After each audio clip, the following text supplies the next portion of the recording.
Alhamdulillahillazi 'allama bil qalam, 'allamal insana ma lam ya'lam. Wassalatu wassalamu ala rasulihil amin wa ala alihi wa sahbihi wa man walah. Amma ba'd. Assalamualaikum warahmatullahi wabarakatuh. Mga ka-Arabic language, magandang araw sa inyong lahat at magpasalamat tayo kay Allah Subhanahu wa Ta'ala ng malaking pasasalamat sapagkat nagkaroon tayo ng pagkakataon na makapag-aral sa Arabic language.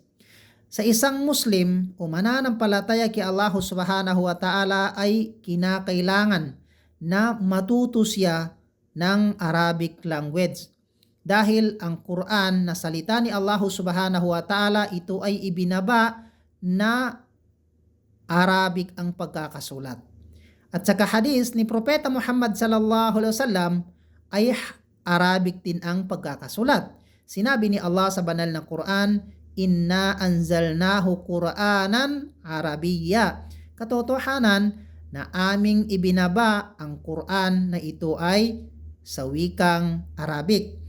At itong ating pag-aaral sa Arabic language ay grammar po ito siya, fusha.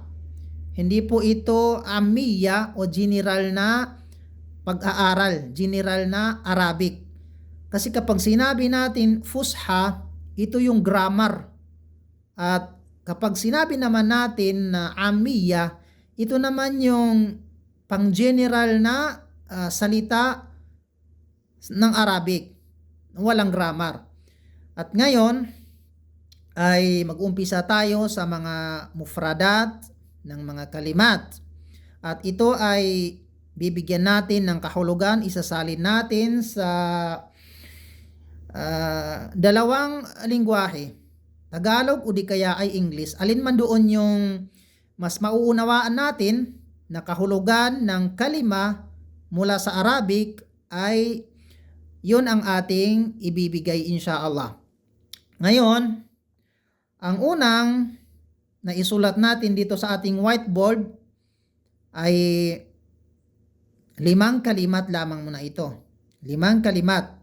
At sa English, sinulat din natin. Kung paano basahin sa Arabic, ay sinulat din natin sa English para mas matutunan natin o madali natin mauunawaan. Taib. Sa Arabic, qalamun rasasun. At ito sinulat din natin sa English. Qalamun rasasun. Taib. Qalamun rasasun. Anong ibig sabihin ng qalamun rasasun? Ang ibig sabihin ng qalamun rasasun ay ito po. Yan. Pencil. Yan ibig sabihin ng qalamun rasasun. Ito naman, qalamun hibron. Anong ibig sabihin ng qalamun hibron? Ang ibig sabihin ng qalamun hibron ay ball pen. Taib. Qalamun talwinun. Ang ibig sabihin ng qalamun talwinun ay color pens. Color pencils. Taib. Daftarun. Ang ibig sabihin ng daftarun ay notebook. Hakibatun.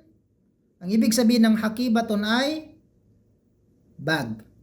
So nawa ay may natutunan, paki-like at saka share itong ating video para mas marami pang makakaalam. Assalamualaikum warahmatullahi wabarakatuh.